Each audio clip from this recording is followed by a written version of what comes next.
welcome to the 12 Days of Christmas Crochetcakes vlog. So this year we were planning on doing something just a bit different from last year. If you've been with us for a while, you'll remember that last year I did 12 Christmas recipe videos that were inspired by drinks, foods, desserts that we eat or usually eat around Christmas time at the Crochetcakes household. You can just go to the Crochetcakes page here on YouTube and you will find a playlist if you're interested in watching those 12 Days of Christmas recipes. But this year we thought we would go just a tiny bit more traditional, and that might be stretching it. So what did we decide to do this year?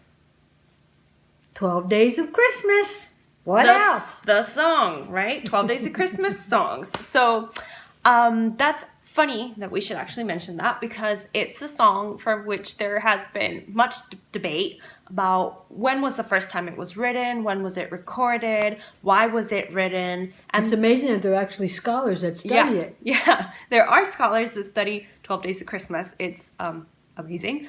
Traditionally, even before that, 12 Days of Christmas usually meant from the 25th onto the day of Epiphany, which was the 5th of January. And then on the 6th of January... the historical meaning of the 12 Days of Christmas. The historical meaning. And then on the 6th of January, you celebrate the Three Kings Day, Three Wise Men, El Día de los Reyes Magos. Which is probably the more typical way that we celebrate here in Puerto Rico and some other South American or Hispanic countries. Yeah. But I guess we're going to follow... the song. We are following the song. The United States tradition of celebrating the 12 days before... and until the 25th, right? Yep. I can't get how awesome you look on camera. I can't get over it. Doesn't she look great? It's part of my Christmas gift. Yeah, she got her haircut for me. You're going to cut all that out, so stop it. No, I'm not. I don't want you to include that. Anyway, so there is an article of the 12 Days of Christmas song, and it can be found in mentalfloss.com. We'll include the link in the description box below, so you can feel free to check it out yourself. It was written on December 2013, and on that day, it would have cost approximately $7,000 to get your 7 swans a-swimming. So, adding to that inflation, economic crisis, I'm pretty sure renting your 7 swans a-swimming right now would be about $10,000. So, obviously, nobody has that much money to spend on 7 swans a-swimming. So, we obviously cannot give the gifts that they were giving in the song. So, we've decided to give the song our own interpretation, sometimes traditional and sometimes just a tiny bit outside that square Christmas box. So, why don't we start with 3, 2, 1. On the first day of Christmas, my true love sent to me a partridge in a pear tree. So, Mom, now, what is your... It's kind of hard nowadays to get a partridge in a pear tree.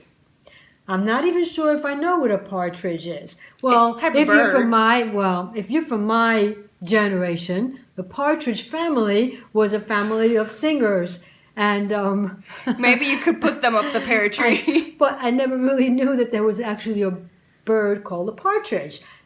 However, the best I could do then was try to find Unravelry. A partridge unravelry. And little would you expect that it really does exist. So, my first gift to you is a partridge. Should I open it now? Or should yes, of course you should open it now. Everybody wants to see what it looks like. I don't know what a partridge because looks like. You will be amazed to see that the partridge actually looks like a flying fish.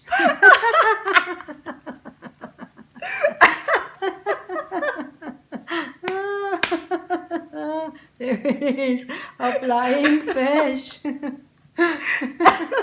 Well, I followed the instructions, I swear.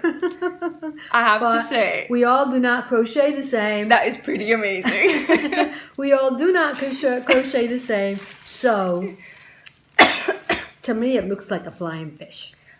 But You could make it into a decoration and maybe put it on your Christmas tree. I think don't it's know. awesome. So there's the partridge. The second part was the pear tree. So What? I couldn't find you a pear tree. Not even on Ravelry. Isn't that amazing? But I did find this. Wow, you went a lot more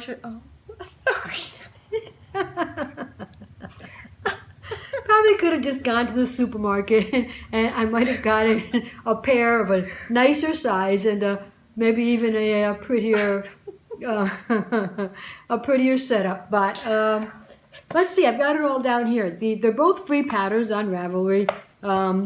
The partridge is from... No, I actually didn't write it down. But I'll include it in the show notes once we get finished with this, because none of these are my inspiration. They are both free patterns on Ravelry, and I would like to mention and credit the designers. Right, so I think I went a bit more outside the box than you did. Your interpretation was pretty awesomely close to a song. I did basically a fox on a whomping willow tree. So why don't you open that? That's a whomping willow That's tree. what I call them. Little bit outside the box, she says. Hey, a fox is still a bird, right? It is. Okay, so here they are. It's not a fox, it's a phoenix, isn't it? Well, he's called Fox. Oh, F-W-F-A-W-K-E-S. Phoenix feathers, Phoenix socks. Great, I love them. Everybody who's seen me knows that I love, love, love, love, love. If you want to give me something for Christmas, give me knitted socks. I love them, I love them, I love them. So thank you very much, darling. I love my pear. I think I want to put him on a chain and just have him. I don't know if you want him around your neck, but... Awesome. Luna Lovegood would totally wear that. So that's all for our first day of Christmas. Join us for The second day of Christmas.